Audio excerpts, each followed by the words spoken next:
Good morning, good evening, good day, everyone. It's me, Cooking Mean Gene. I am here to tell you about a basic recipe called hummus. Very easy, very, very easy. Before we get started, let's hear a word from our sponsor, the word of the Lord. Today, our word is Romans 14:14. I know and I am convinced on the authority of the Lord Jesus that no food in and of itself is wrong to eat. But if someone believes it is wrong, then it is wrong. Then for that person, it is wrong. All right. Welcome to my kitchen. I'm Cooking Mean Gene. I educate and demonstrate how easy it is to eat clean and how not to break the bank doing so. Today, we're talking about hummus, and we have some basic ingredients here, you guys. This recipe does use one can of a 15-ounce can of chickpeas, which is also called garbanzo bean. They're called garbanzo beans. And this recipe is so diverse. I'm going to give you the basics. All right. So, chickpeas slash garbanzo beans are a good source of plant based protein. Of course, they're high in fiber. They have vitamin B6, copper, folate, which is vitamin B9, iron, manganese, and magnesium. It's a wonderful thing for vegans and vegetarians, or if you just want to reduce the animal products in your life. You don't have to change over. Now, the key ingredient to hummus. You cannot call it hummus without tahini. Put it in the notes if you have other, if you got something else to say, let me know. Maybe I'm wrong, but I believe because as Romans 14:14 says, I can believe what I want to when it comes to my food. That's it. It's not hummus without tahini. Tahini is ground sesame seeds. They're ground up into a nice little paste. It's high in protein, fiber, copper, selenium, and phosphorus. It is a wonderful thing. Now, in this recipe, or however you make it, you may not taste the tahini. Some people hate the taste of tahini. Okay. But how you make this recipe will determine how strong the tahini is, how the flavor is for you. Okay. So, garlic. Garlic is a true and absolute wonderful gift from God. Yes, it is. Yes, it is. It's a good source of manganese, vitamin B6, vitamin C, selenium, and it is has amino acids and enzymes which are good for your healthy gut.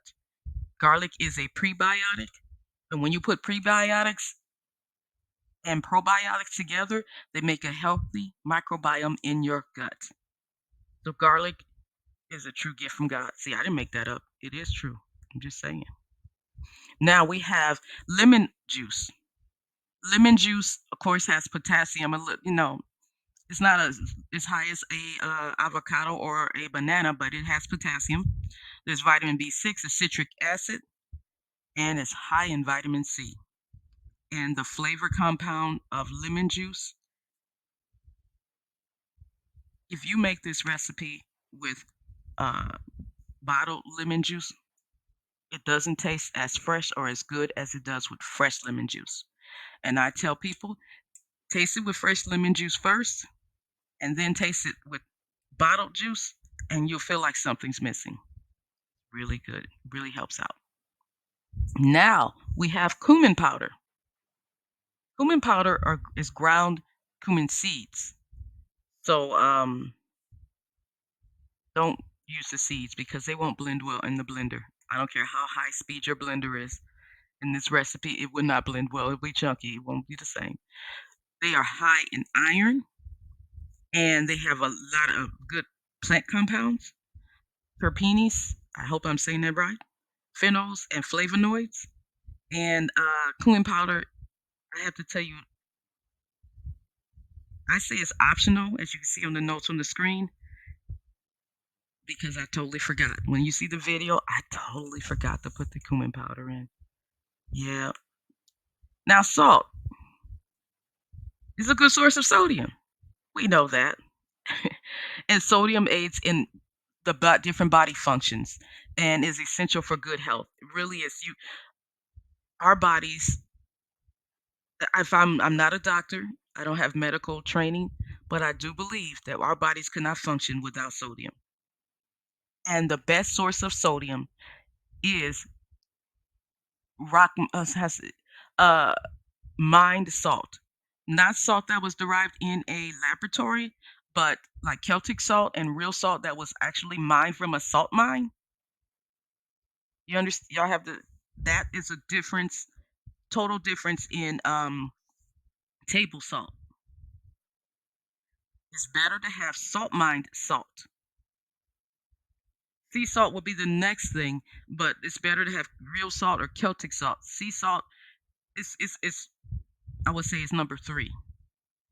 But any salt that's mined from a salt mine is best for you. Is best for your blood pressure. It will stabilize you and make it. That table salt does not help us. It's, it's salt, you know. Anyway, we have now this part here. This is the optional ingredient for making hummus. At this point, if you wanted to throw in, let's say you want to throw in a vegetable, you want to put in some celery, you want to put in some corn, you want to put in some anything you want. At this point, this is where hummus becomes unlimited, unlimited in flavors, in the flavor compounds. I put in actually, you're gonna see I put in spaghetti sauce. Yep. And I use bertolini because it has the fewest amount of ingredients and it's closest to what I would make if I made it from scratch. Um, hardly any. The label, I don't know. I think it might have 9 ingredients on that thing. So I thought that was fabulous, and the flavor is good. Um, so you can use diced tomatoes. I use that also, but I didn't have diced tomatoes, so I used tomato sauce, spaghetti sauce, excuse me. And you imagine the flavors in the spaghetti sauce also add to this, and it kind of you don't taste the tahini as much, depending on what additional flavor, optional flavor that you're going to use. So let's watch the video of how I made this. And there are my ingredients on the screen, what I did. There you see. Really simple. Uh, wait, this is missing something. Let's get to the next screen. The salt. I forgot to put the salt in that first picture. But you see here, you need a blender and one, two, three, four, five, 6 ingredients. Yep. And the last ingredient, the optional one, is whatever one you have in your house you want to use. I should have probably used avocado in this and would it gave it a whole lot of potassium. I'm not sure if I would have added a banana, but you could, I guess, if you wanted to. I'm trying to think of what else you would use in here. Peanuts, maybe peanut sauce. I don't. There's so many things you could do. I don't. I was thinking of a baked sweet potato. Not yeah, baked sweet potato. Not a baked white potato though, because that would be a little bland. Um, Y'all come up with your own and write it in the comments. Tell me what you come up with because I'm really interested in other flavors. Or you can add way more garlic and have a more garlicky flavor. Roasted garlic. Oh yeah, that's mm, that would be beautiful. Roasted garlic. Oh, sorry. Okay, let me get back. Let me focus. All right. So we got our chickpeas going in. We've got what did I put in here next? The spaghetti sauce because I didn't have diced tomatoes. Got to be creative. Hummus is your friend when it comes to that creativity. Now, when it comes to tahini, you guys, I had to spray the bowl with some, well, I just put a little bit of oil in it because tahini sticks to everything.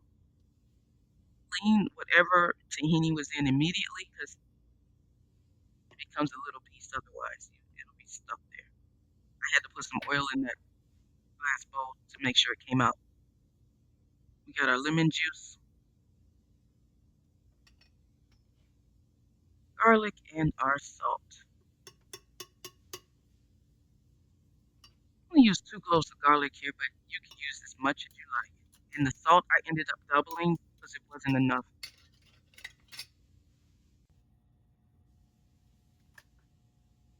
And now we're going to blend it. Look how simple that is. Look at this. Real time. We're almost done.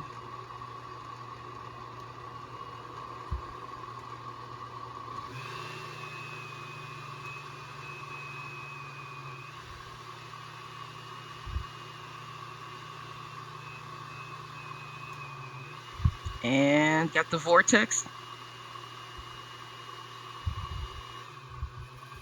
and you get your little bubble there, and it's gonna pop a little, and there you are. We are done. Now, hummus is I apologize right now because hummus is very addictive. Once you create the right hummus that you like, or get 2 or 3 different versions, you will put this on everything. You will find a reason to make hummus. Promise you, you will find a reason. You'll be like, "Oh, okay, let's say." Well, I'm trying to think of what else you could put. You'll dip celery, you'll use chips, you'll use Doritos, you'll try to make it clean, but it's so good. This will be your junk food. Once you make the right hummus, this will be your junk food. Promise you that. See, now if you had a high-speed blender there, you might get a smoother texture than what you see on the screen. But welcome to. I apologize for showing you how to make this new addictive food. Basic hummus, you guys. You can make this in different variations. Like you see, totally forgot about adding the cumin. You might even change it to chili powder. That's another way to change the flavor is if you want to put basil in there. If you some dry basil or some there's so many types of basil too. Some paprika. You can go crazy with hummus. Y'all know what y'all need to do. Go ahead, share, like, comment, subscribe, and I promise y'all, the when you make this hummus, this video is longer than it takes to make it. This video is almost 12 minutes. It takes less than that to make this. Love you guys. Thank you for stopping by. I'll see y'all later.